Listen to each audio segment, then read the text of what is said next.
My daughter was still on the operating table when I found out my family was hosting a party in her honor. I remember the exact moment. 9 hours and 11 minutes into waiting. The hospital waiting room in Cincinnati had that particular smell, antiseptic layered over stale coffee, the kind of smell that gets into your clothes and stays there. I'd been staring at the same spot on the wall for so long that I'd memorized the pattern of the wallpaper. 3 blue squares, 1 yellow. 3 blue squares, 1 yellow. A pattern that meant nothing and everything because it was something to focus on besides the fact that my 7-year-old's chest was split open in a room somewhere above me. I'd been sitting alone in that room for all 9 hours. No one else came. No one called. Not my mother, not my brother, not anyone who shared my blood. Just me and the wallpaper and the occasional nurse who would appear to tell me that Lily was still in surgery, still stable, still fighting. They used words like stable and optimistic and, "We're doing everything we can." I nodded and said thank you and waited for my daughter to live. My phone buzzed around 6:47 p.m. A social media notification. I almost didn't check it. I was too tired, too hollowed out, too focused on the fact that every minute that passed was a minute Lily was surviving, was winning. But something made me look. It was a photo. My mother, Patricia, standing in a rented banquet hall in Columbus, wearing a dress I'd never seen before, holding a champagne flute. The caption read, "Hearts for Lily Gala, a night to honor our little fighter." I scrolled. There were dozens of photos. My brother Mark in a tuxedo. My sister-in-law Jessica in a gown. My mother's friends from the garden club. People I'd known my entire life. People who'd watched me grow up. People who'd held me when I was a baby. All of them smiling. All of them toasting. All of them celebrating my daughter's life while she lay in a hospital bed with her chest cracked open 3 hours away. I looked at the timestamp on the photos. They'd been posted 2 hours ago. 2 hours into Lily's surgery. While I sat alone in a room that smelled like antiseptic and stale coffee, my family was 2 hours away, dancing. I couldn't breathe. I remember that feeling, the sharp, sudden realization that I'd been holding my breath for so long I'd forgotten how to let it go. My hands were shaking. I dropped my phone, and it clattered onto the linoleum floor, and I didn't pick it up. A nurse came in. She saw my face. She asked if I was okay. I opened my mouth to say something, anything, but no words came out. She sat down next to me and took my hand and didn't say anything. She just sat there, this woman I'd never seen before, holding my hand while my daughter's heart was being repaired and my family was having a party. She stayed with me until I stopped shaking. That was when I knew. Not that something was wrong. I'd known that for months. But that I couldn't let it go anymore. I couldn't pretend. I couldn't keep telling myself that this was just how families worked, that I was being sensitive, that I was reading too much into things. My daughter was fighting for her life, and the people who were supposed to love her were using her name to throw a party. And I had proof. I need to go back. Not to the beginning, exactly, but far enough that you understand how we got here. Because none of this happened overnight. It happened slowly, incrementally, the way water wears down a stone. You don't notice the damage until the rock is gone. My name is Sarah Miller. I'm 34 years old, and I live in Columbus, Ohio, with my daughter Lily. I'm an accountant. I work for a mid-sized firm that handles mostly small businesses and medical practices. It's not glamorous work, but I'm good at it. I'm good with numbers. I'm good with systems. I like the way everything has to balance, the way every transaction leaves a trail. It makes sense to me in a way that people don't always make sense. I know that says something about me. I've made my peace with it. Lily was born when I was 27. Her father, David, was someone I'd dated briefly in college. We were young and stupid, and we didn't last. When I found out I was pregnant, I called him out of obligation, not hope. He said he wasn't ready to be a father. I said I understood, and I meant it. I was 27 years old, and I had a good job and a small apartment and enough love in my heart for 2 people, and I figured that would be enough. It wasn't. Not for Lily, anyway. She was born with a heart defect, a congenital condition that had never been detected on any of the ultrasounds, that had never shown up on any of the tests. I remember the first time I saw her, this tiny, perfect creature with her father's dark hair and my eyes, and I thought she was the most beautiful thing I'd ever seen. And then the doctor took her away, and I didn't see her again for 4 hours. When they finally brought me to the NICU, there were so many tubes and wires and machines that I couldn't see her face. I just saw the machines, the beeping and blinking and whirring, and I thought, this is my daughter, this tiny, fragile thing that I'm supposed to protect, and I can't even hold her without permission. The doctors explained it to me in words I barely understood. Ventricular septal defect, pulmonary stenosis, a valve that wasn't working right, a hole that wasn't closing, a heart that was working too hard just to keep her alive. They said they could fix it, but not right away. She was too small, too fragile. We had to wait. We waited for 5 months. 5 months of hospital visits, of sleepless nights, of watching her turn blue, and then pink, and then blue again. 5 months of praying to a God I wasn't sure I believed in anymore. 5 months of telling myself that everything would be okay, that she would be okay, that I would get through this because I had to. And then she had her first surgery, a procedure called pulmonary valve repair. I waited in a room that smelled like antiseptic and stale coffee, and I counted the pattern on the wallpaper, and I tried not to think about what they were doing to my daughter's chest. When it was over, the doctor told me it had gone well, that she was going to be okay, that she was strong. I believed him. She came home with a scar down the center of her chest that she called her zipper. She was proud of it in the way that small children are proud of anything that makes them special. She'd show it to people, this little pink line that went from her collarbone to her sternum, and she'd tell them the story. I was born with a broken heart, and the doctors fixed it with a zipper. I cried the first time she said that. I cried because I was proud of her, and I cried because I was terrified, and I cried because I knew, deep down, that this wasn't over, that it would never really be over. But for a while it was okay. She grew. She laughed. She ran around the park with the other kids, her zipper hidden beneath her clothes, and she was just a normal little girl. I started to believe that maybe, just maybe, the worst was behind us. I should have known better. In February, I took Lily for her routine cardiology checkup at Nationwide Children's Hospital. She was 7 years old now, and she knew the drill. She sat still for the EKG, held her breath for the echocardiogram, and answered the doctor's questions with the same matter-of-fact patience she'd learned over years of hospital visits. She was a professional patient, my Lily. She'd been doing this her whole life. Dr. Chun was the one who delivered the news. She'd been Lily's cardiologist for 3 years, and I trusted her. I trusted her the way you trust someone who has saved your child's life multiple times. She was kind and she was smart, and she never sugarcoated anything. The valve we repaired when Lily was a baby is failing, she said. She was looking at Lily's chart, her eyes moving across the page in a way that made my stomach drop. The pulmonary valve isn't holding up as well as we'd hoped. It's narrowing again, and the pressure in Lily's heart is increasing. I knew what that meant. I'd been through this before. She needs surgery again. Dr. Chin nodded.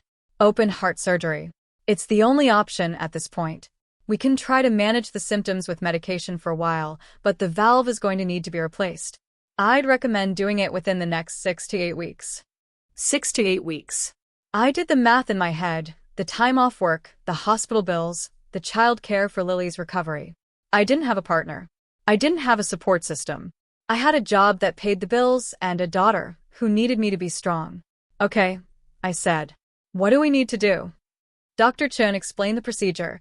They'd replace the failing valve with a prosthetic one, likely a mechanical valve that would require Lily to take blood thinners for the rest of her life.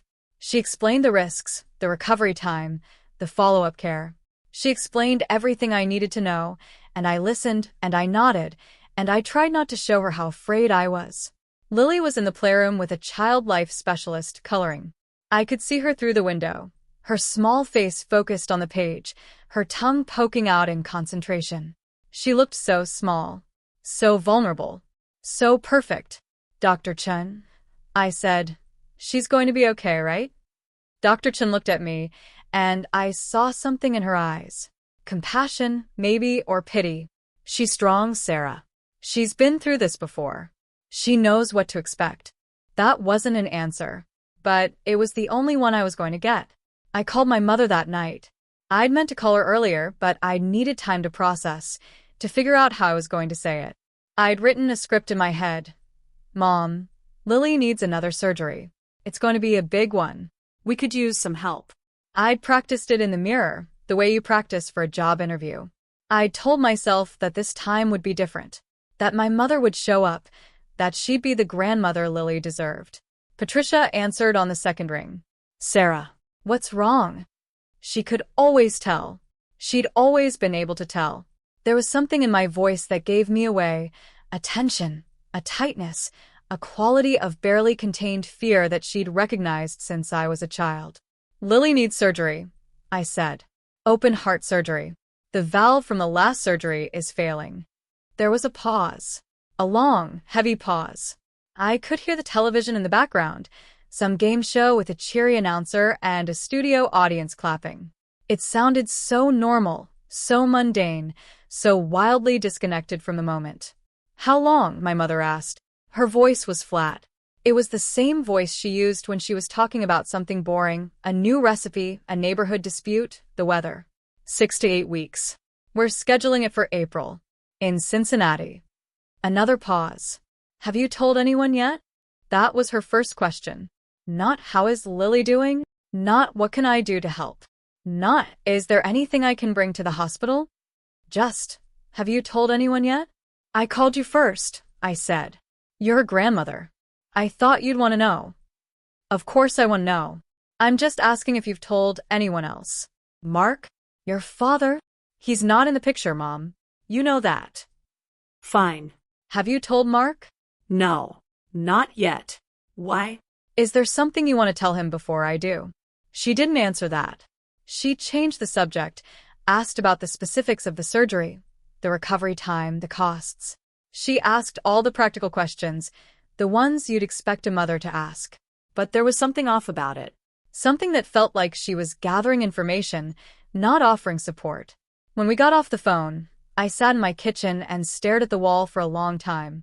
I tried to convince myself that I was overreacting, that my mother was just stressed, just worried, just coping in her own way, that this was how families worked. They weren't perfect, they didn't always say the right thing, but they were there when it counted. I wanted to believe that. I didn't tell anyone else about the surgery. Not right away. I needed to process it myself, to figure out how I was going to pay for it, to arrange time off work, to find someone to watch Lily during the recovery. I didn't have a village. I'd learned that lesson a long time ago. I had myself, and I had Lily, and that was it. 2 days later, I got a call from my brother. Mark and I had never been close. He was 5 years older than me, the golden child, the one my mother had always favored. He'd gone to college, gotten a business degree, started a real estate company that had grown into something moderately successful. He had a wife named Jessica and 2 kids of his own, and he lived in a big house in the suburbs and drove a truck that cost more than my annual salary. He called me on a Wednesday afternoon, and the first thing he said was, "I've got great news." I'd been sorting through Lily's medical paperwork, the pile of bills and insurance forms and hospital estimates that seemed to grow exponentially by the day. My head was pounding. My eyes were burning. I'd been up since 4 in the morning, trying to find a way to make the numbers work. What is it, Mark? Your daughter's surgery. I've figured out a way to pay for it. I stopped. I set down the paperwork, a small spark of something like hope flickering in my chest. What do you mean? I've set up a fundraiser. A GoFundMe campaign. I've been working on it for the past 2 days. Used Lily's school photo, wrote a really compelling description, put it all over social media. It's already gone viral, Sarah.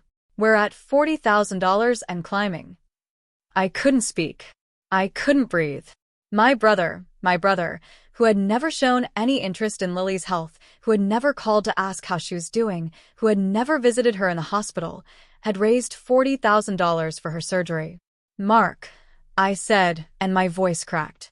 Mark, I don't know what to say. Don't say anything. Just let me handle it. This is what family is for. I cried. I actually cried. I remember that moment so clearly, standing in my kitchen with a pile of medical bills on the table, crying because for the first time in years, Someone had come through for me.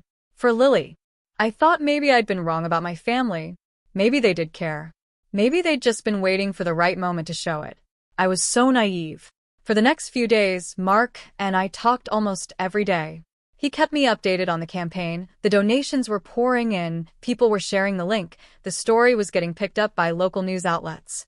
He told me that he was working with a marketing firm, that they were going to maximize the campaign's reach, that they were going to make sure Lily got everything she needed. I was grateful. I was so grateful.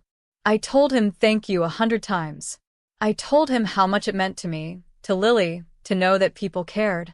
I told him I couldn't wait to see the money, to pay the hospital bills, to be able to focus on Lily instead of finances. And then the campaign reached $100,000. I got a call from Mark that morning. He was excited, almost giddy. Sarah, you're not going to believe this. We've hit 6 figures. $100,000. People are donating from all over the country. I couldn't believe it. $100,000. More money than I'd ever seen in my life. I thought about Lily's surgery, about the bills, about the fact that I might actually be able to take time off work without worrying about going into debt. Mark, I said, when can you transfer the funds to me? The hospital needs the deposit by the end of next week, and I want to make sure we're covered. There was a pause. A long, heavy pause that made my stomach drop. We need to meet, he said. I want to give you the money in person. It'll be a big moment, something we can capture on camera for the campaign. I don't care about cameras, Mark. I just need the money. It's $100,000, Sarah. This is a big deal. Just meet me in the parking lot of the restaurant on High Street. I'll have it for you. I didn't argue. I was too tired, too overwhelmed, too desperate. I told him I'd be there. The parking lot of the restaurant on High Street was the last place I expected to receive $100,000. I showed up on time. I dressed nicely, out of respect for the moment. Lily had asked me where I was going, and I'd told her I was meeting Uncle Mark to pick up some money for her surgery. She'd smiled and said, "Tell him thank you for me." When I got to the parking lot, Mark was already there. He was standing next to his truck and he was smiling, that big, confident smile he always had, the one that said he was in control of everything and everyone around him. He was holding something, a novelty check, a giant cardboard check, the kind they hand out at charity events and local golf tournaments. It was made out to Lily Reed Foundation for the amount of $2,000. $2,000. Not $100,000. Not even close. I got out of my car and walked over to him. There was a photographer there, a woman I didn't recognize with a professional camera. Mark held up the check and smiled. "Sarah," he said, "I'm so proud to be able to present you with this check. It's a small gesture, but it's a start. We're going to make sure Lily gets everything she needs." I stared at the check. $2,000. Mark, what is this? This is the first installment. The rest of the money is being held in trust. We're setting up a foundation, Sarah. The Lily Reed Foundation. It's going to be a permanent thing, something that can help families like ours for years to come. Mark, I need the money now. Lily's surgery is in 2 months. I have bills to pay. I have lost wages to cover. I can't wait for a foundation to be set up. Don't you understand? This is better. This way, the money will keep giving. It'll be there for other families, for future medical needs. It's a legacy, Sarah. A legacy for Lily. I looked at the photographer. She was taking pictures, documenting the moment. This moment that was supposed to be about my daughter, about her survival, about the community coming together to save her life. Instead, it was about my brother and his organization, his legacy, his image. I want the money, I said. All of it. It was raised in Lily's name. It's hers. It's mine. I need it for her surgery. Mark's smile faltered. Just for a moment. We'll talk about this later. Right now, let's focus on the positive. Let's get a picture of you with the check. No. The word came out louder than I expected. The photographer stopped. Mark's smile disappeared. I'm not taking a picture with a cardboard check for $2,000, I said. Lily's surgery costs way more than that. I need the money that was raised in her name. I need you to transfer it to me or directly to the hospital. Today. Sarah, you're not thinking clearly. You're stressed. I get it, but this is the right move. The foundation is the right move. It protects the money, makes sure it goes to the right place. Protects it from what? From me? From my daughter's medical bills. The parking lot was quiet. I could hear cars passing on the street, but they sounded far away, muffled, like I was underwater. "I'm going to give you the check," Mark said, his voice calm and even. "And then I'm going to go back to the office and keep working on the foundation. You'll thank me for this someday." He handed me the check. I took it because I didn't know what else to do. He got in his truck and drove away, the photographer climbing into the passenger seat beside him. I stood in the parking lot, holding a cardboard check for $2,000, wondering how everything had gone so wrong. The gray binder started that night. I was an accountant, and accountants do what they do best. They document. I pulled out an empty 3-ring binder and started writing down everything I knew. The date of the campaign launch. The amount raised. My brother's refusal to release the funds. The novelty check. The photographer. Every detail I could remember. I printed out screenshots of the campaign page, of my brother's social media posts, of the comments and shares. I made copies of the emails I'd sent asking for the money. I wrote down every conversation I'd had with Mark, every excuse he'd given me, every lie. I told myself it was just an accountant's habit, a way of processing information. But I knew, even then, that I was building a case. That someday, I might need all this evidence. Lily came into the kitchen that night. She was supposed to be in bed, but she'd woken up thirsty. She saw me sitting at the table, surrounded by papers, and she asked, "Mom, are you okay?" I lied. I told her I was fine. I told her I was just working on some numbers. I gave her a glass of water and tucked her back into bed and kissed her forehead and told her I loved her. When I went back to the table, I kept working. I filled the binder with every scrap of evidence I could find. It was small, I told myself. It was just in case. I'd probably never need it. But I was wrong. On April 14th, Lily had her surgery. We drove to Cincinnati the day before. It was a 2-hour drive, and Lily spent most of it asleep in the back seat. I'd packed her favorite stuffed animal, a worn-out bunny she'd had since she was a baby, and a bag of toys and books to keep her busy. She was so brave. She asked me questions about the surgery, about what would happen, about whether she'd wake up with a new zipper. I told her the truth. I'd always told her the truth. I told her that the doctors were going to fix her heart, that she'd have a new scar that would eventually fade, that she'd be okay. I told her I'd be right there waiting for her when it was over. She fell asleep holding my hand. I spent the rest of the drive watching her face, memorizing the curve of her cheek, the flutter of her eyelashes, the rise and fall of her chest. I told myself over and over again that she was going to be fine, that the doctors knew what they were doing, that everything was going to be okay. I didn't believe a word of it. The surgery took 9 hours. I sat in the waiting room and I counted the pattern on the wallpaper. 3 blue squares, 1 yellow. 3 blue squares, 1 yellow. I counted the tiles on the floor. I counted the ceiling panels.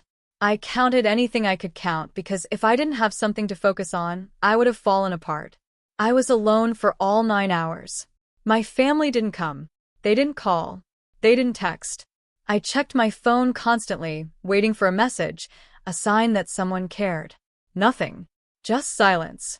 And then, at 6:47 p.m., I found out about the gala. I remember scrolling through the photos. My mother in her dress, holding a champagne glass. My brother in his tuxedo, shaking hands with people I didn't recognize. My sister-in-law Jessica, smiling for the camera. All of them celebrating. All of them partying.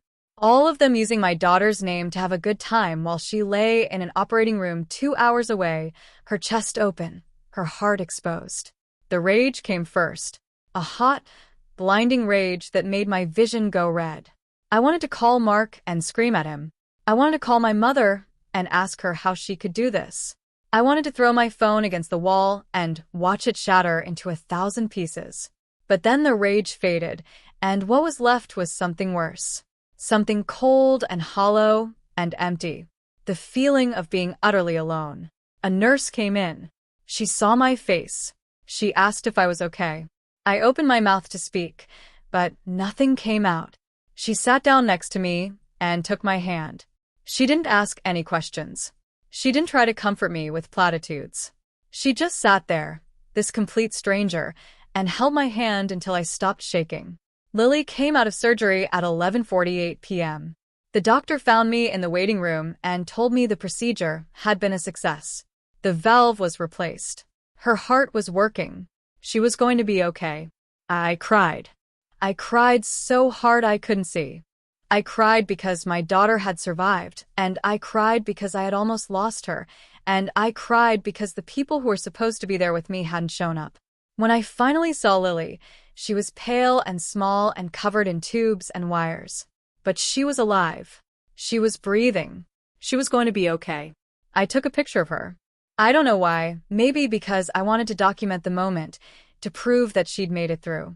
Maybe because I wanted to show anyone, that my daughter was a fighter. I sent it to the family group chat with a message. She's out. She's okay. She wants to see you. 14 people saw that message. 14 people who were supposed to love my daughter. My brother replied, "Busy, handle it." My mother replied, "She lived. Stop making her our problem." I stared at the screen. "Busy, handle it. She lived. Stop making her a problem." I typed out a response. "It's okay." Then I went into the stairwell, and I sat on the cold concrete steps, and I cried until I couldn't breathe. The hospital sent a family services worker to check on me the next day. Her name was Elena, and she was one of the kindest people I'd ever met. She sat with me in the waiting room while Lily slept, and she listened while I told her about the gala, about the campaign, about the cardboard check.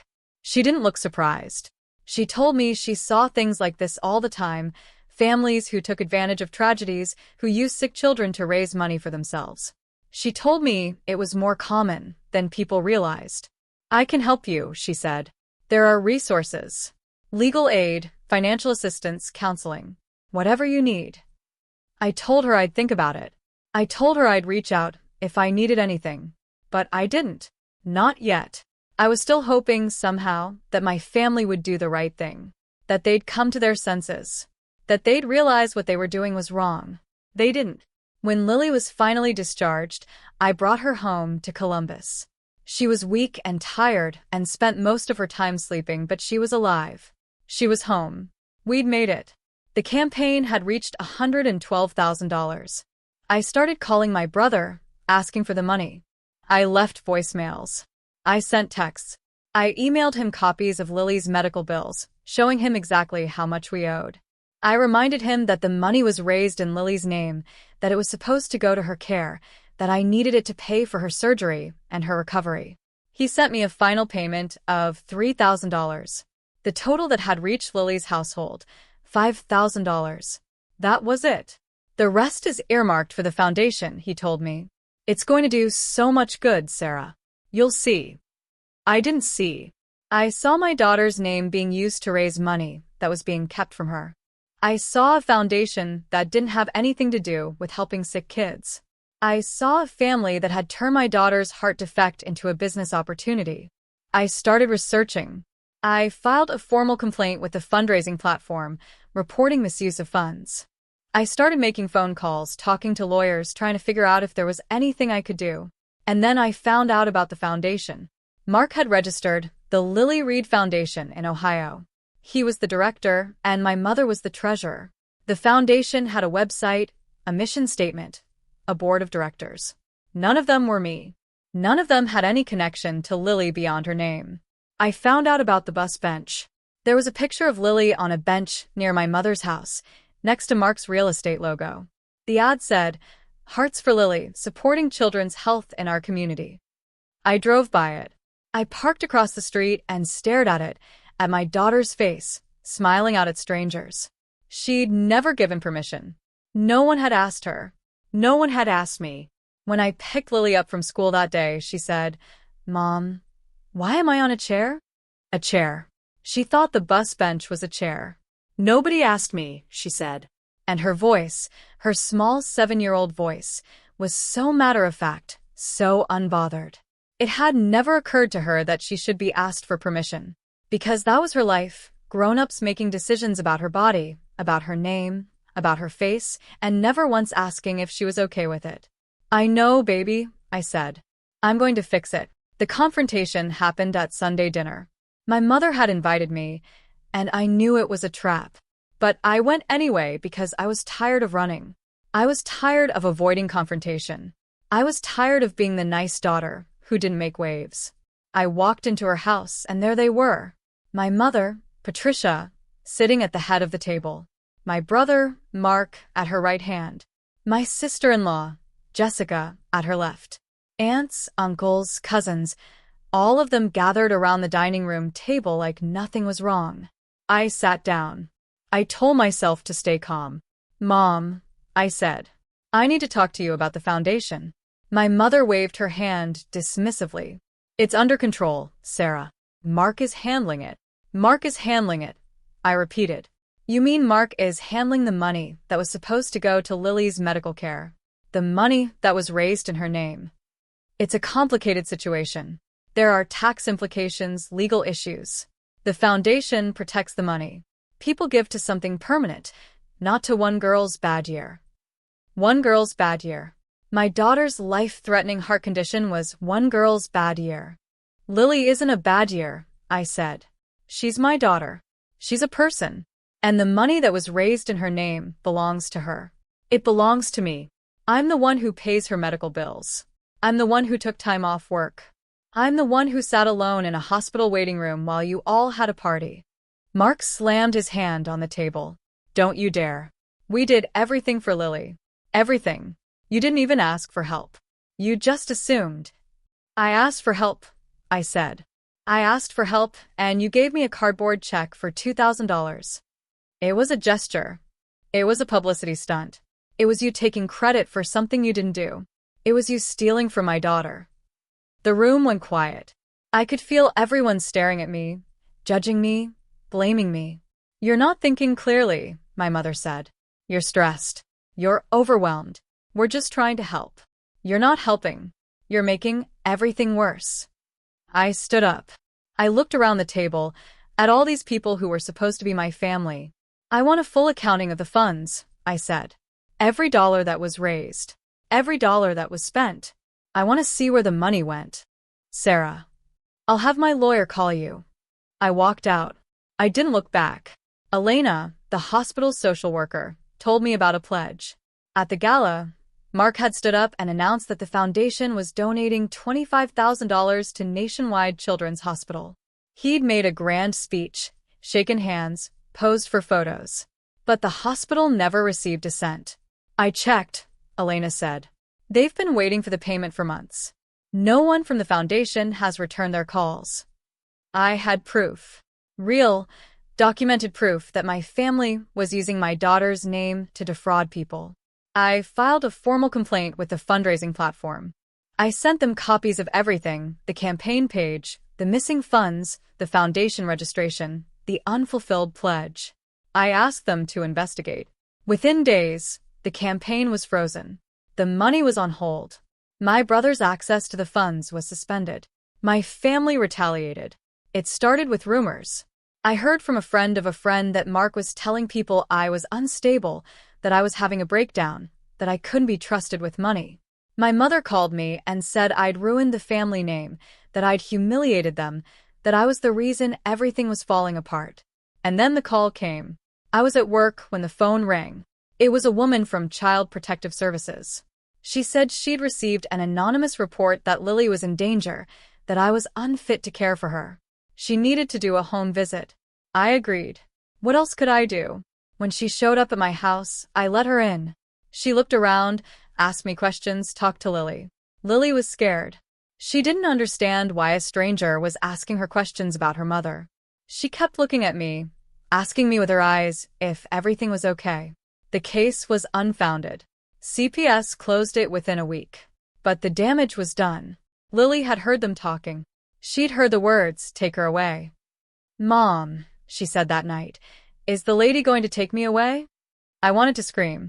I wanted to call my mother and ask her how she could do this to her own granddaughter. I wanted to call my brother and tell him exactly what I thought of him, but I didn't. I held Lily close and told her that no one was going to take her away. that I would never let anyone take her away, that she was safe. But I knew the truth. I wasn't safe. None of us were safe. As long as my family had power over us, we were at risk. Jessica, Mark's wife, came to see me a few days later. I didn't expect her. We'd never been close. She'd always been more of a witness than a participant in the family drama. But she showed up at my door with a manila envelope and tears in her eyes. "I need to show you something," she said. "But you can't tell anyone where you got it." I let her in. We sat on the couch, and she opened the envelope and pulled out bank statements. Dozens of pages of transactions. The foundation money had been spent. Thousands of dollars on a resort retreat for Mark's real estate partners. $30,000 on a new truck. $15,000 on a kitchen renovation at my mother's house. All of it coded as business expenses. "They've been stealing from Lily," Jessica said. "From your daughter." I didn't know. I mean, I suspected, but I didn't know for sure until I found these. "Why are you showing me this?" "Because it's wrong. And because I have a daughter of my own. And if someone did this to her, I'd want to know." She looked at me, and I saw something in her eyes that I'd never seen before. Guilt, maybe. Or regret. "I'm sorry," she said. "I should have said something sooner." Thank you, I said. "Thank you for showing me." She left. I sat on the couch for a long time, staring at the bank statements. And then I started making calls. Tess Calloway was an investigative journalist for a local news station. I'd seen her work before. She did exposés on corruption, fraud, injustice. She'd won awards for her reporting. She was the kind of person who wasn't afraid to ask the hard questions. I called her and told her I had a story. I told her about the fundraiser, the foundation, the stolen money. I told her about the gala, the phone calls, the CPS visit. I told her everything. She asked me to come in. She asked me to bring the binder. I sat in her office, and she went through every page of the binder. She asked me questions, took notes, recorded the interview. She looked at the pictures, the screenshots, the bank statements. "This is a good story," she said, "but it's a dangerous one. If you go public, you're going to lose the money. Refunds will go to the donors. Your family might sue you. And after you testify, they'll never pay you back." "I know. Are you okay with that?" I thought about it. I thought about Lily, about her hospital room, about all the time I'd spent fighting this fight. I thought about my family, about the years of dysfunction and manipulation and cruelty. I thought about the gray binder on my kitchen table and all the evidence I'd collected. "I'm okay with it," I said. "They've taken enough from me. From my daughter. I'm done." The interview aired on a Tuesday night in July. I'd refused to do an on-camera interview. I didn't want my face on television. I didn't want my daughter's face on television. I just wanted the truth to come out. Tess Calloway did the segment. She told the whole story, the fundraiser, the foundation, the stolen money. She read the group chat texts aloud, my mother's words, my brother's words. She showed the pictures of the gala. She showed the bus bench. She showed the bank statements. The segment ended with a statement. "The Lily Reed Foundation has been dissolved. Refunds will be processed to donors. And Sarah Miller is still fighting for her daughter's care." The response was immediate. Mark's real estate listings were pulled. His billboard, the one with his face and his name, became a mattress ad overnight. My mother stopped answering her phone. The foundation dissolved, and the Attorney General's office opened an investigation. Jessica divorced Mark. She moved near me, in a small apartment not far from my house. She called me and asked if we could talk. I said yes because I remembered what it was like to feel trapped, to be caught in a family that didn't care about anyone but themselves. She brought her kids over. Lily played with them in the yard. We sat on the porch and talked, and for the first time in years, I felt like I wasn't alone. The Attorney General's office settled the case. My mother and brother were barred from ever soliciting charitable funds in the state again. The foundation was dissolved. Refunds were processed. I didn't get the money. I knew I wouldn't. But something happened that I didn't expect. Donors started calling the hospital directly. They'd heard the story. They knew that Lily still needed care. They redonated through the hospital's Family Assistance Fund, enough to cover Lily's deposit and more. Complete strangers, people I'd never met, sending money to a hospital to help a little girl they'd never seen. It restored something in me, something I thought was gone forever. In January, Lily had her catheterization. The procedure was a success. The narrowing in her heart was repaired, and she was healthy. Healthy for the first time in her life. I held her hand in the recovery room. She looked up at me with those big eyes, the ones that had seen so much, and she said, "Mom, I'm okay." "Yes," I said. "You're okay." "And you're okay?" "I'm okay, baby. We're both okay." Spring came, and I started having Sunday dinners at my house. Not with blood relatives, the people who were supposed to be my family but had turned their backs on us, but with people who'd shown up when it mattered. Elena, the family services worker. Bonnie, the ICU nurse who'd held my hand in the waiting room. Jessica, and her kids. People I'd met along the way, people who had seen the worst of my life and decided to stay anyway. Lily spilled her milk at dinner one night. It went all over the table, a white flood that reached the edges and dripped onto the floor. "Mom," she said, "it's okay." I looked at her. This small, brave, beautiful girl who had survived so much, who had been used and exploited by her own family, who had been lied to and manipulated and treated like a tool. I knelt down next to her. I took her face in my hands, and I looked into her eyes. "Some things aren't okay," I said. "And we're allowed to say so. Family isn't the people who share your name. Family is the people who show up when the machines are beeping." She nodded. She didn't fully understand. She was 7 years old. But she would remember. "Can I have more roast?" she asked. I laughed. I kissed her forehead, and I got her more roast. The gray binder is still on my kitchen table. I can't bring myself to put it away. It's a reminder of everything I survived, everything my daughter survived, everything we overcame together. I look at it sometimes, and I think about all the people who donated, who believed in my daughter, who wanted to help. I think about the strangers who re-donated through the hospital, who gave money to a little girl they'd never met. I think about the people who showed up when it mattered most. I think about my family, my mother and my brother, and everyone who was supposed to love us. I think about how they used my daughter's name for their own gain. I think about the gala, the cardboard check, the bus bench. I think about all the ways they betrayed us. And then I think about the people who didn't betray us. The people who showed up. The people who stayed. My name is Sarah Miller, and I'm a mother. My daughter's name is Lily, and she is alive. She is healthy. She is home. And she knows what family really means.